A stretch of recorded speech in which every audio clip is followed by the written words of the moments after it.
Hey Hawks, this is me, Miss B. I hope you're having a great Sunday. It's a little bit cloudy and overcast right now, so I thought it would be a great time to go ahead and do something with all those peppers we're getting from the garden. So you guys have been doing a great job working in the garden. We've been building garden beds, filling them with soil. We've started planting. But probably my favorite thing is when we get to harvest, when we actually get to pick our fruits and our vegetables off of our plants and taste test them and eat them.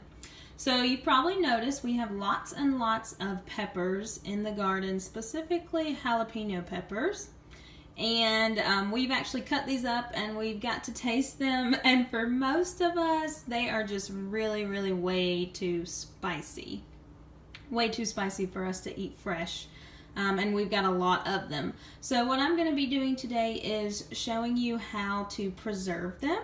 When we preserve food, we're going to keep it from spoiling or from going bad. Fresh fruits and vegetables, they will only last so long before they start rotting or decomposing, breaking down, and once they start going bad, you really don't want to eat them.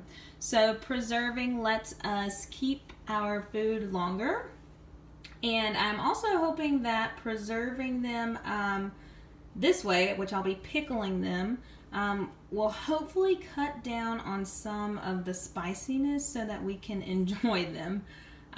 So this is my first time trying this. We'll be learning together, but hope you enjoy. All right, so here we go.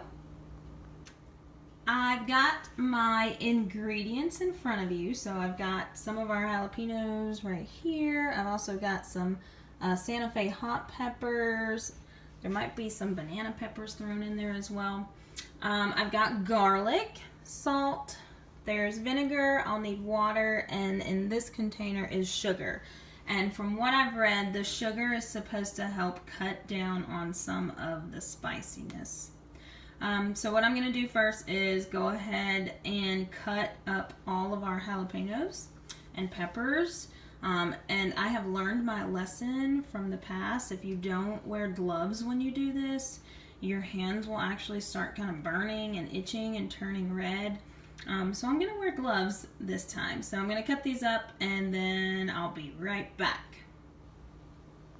So I just read the instructions again, and the first step is actually going ahead and putting your brine together and in your pot and letting that start boiling. So I'm going to do that before I cut up my jalapenos. So a brine is, from what I read, a mixture of like salt water. This brine is going to have some vinegar in it as well, some garlic, and also some sugar. And again, I think the sugar is going to hopefully cut down on some of the spiciness. So I've got my measuring cups and my measuring spoons. And you can tell if you're at eye level that I've measured a cup of water. I've measured a cup of vinegar. I've got a tablespoon of the salt, and I'll actually need 2 tablespoons of sugar. And then also 2 cloves of garlic. So I'm going to go ahead and put that in my pot. There's my water. So there's 1 cup of water, 1 cup of vinegar. Here's our salt. And I'm going to do 1 tablespoon of sugar and get 1 more. Maybe even a little extra because these are like super spicy. Okay. And then the cloves of garlic get thrown in there as well. And I've got some skin right there. Okay. So I'm actually going to probably like triple or quadruple this recipe, but I did want to show you what your mixture is going to look like. So I'll mix that up all together. And then go ahead and let it start boiling. And I'll mix that up a little bit better, but I just wanted you to see what that looks like. So if you try this at home, go ahead and get your mixture started warming it up and boiling. You want it to come to a boil before you start cutting jalapenos. That will hopefully save some time.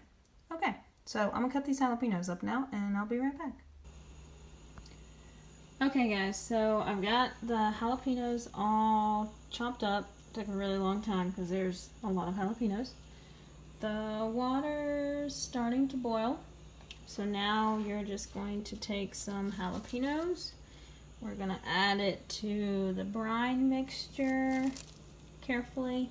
I'm going to put all the jalapenos in there, and then we take it off and you're just going to let it sit for like 8 to 10 minutes, and then we'll get them jarred up. So I'll be back. Alright guys, so the jalapenos have been sitting in the brine mixture for about 10 minutes. So I can go ahead and finish this off by taking my slotted spoon. I'm going to dip in, fill the container with jalapenos, and then use my ladle to just put some extra brine in it. And this will be the finished product right here. So I did taste it, and it's still a little spicy, but it is not nearly as spicy as they were when we tried them fresh. So we may have these at Trunk or Treat, put them on some nachos, or maybe we'll do something in the lab one day with these. But that's how to preserve jalapenos through pickling. So if you find that you've got lots of jalapenos sitting around and you need to do something with them, you can definitely try this. All right, I hope you have a great rest of the day, and I'll see you tomorrow morning. Bye.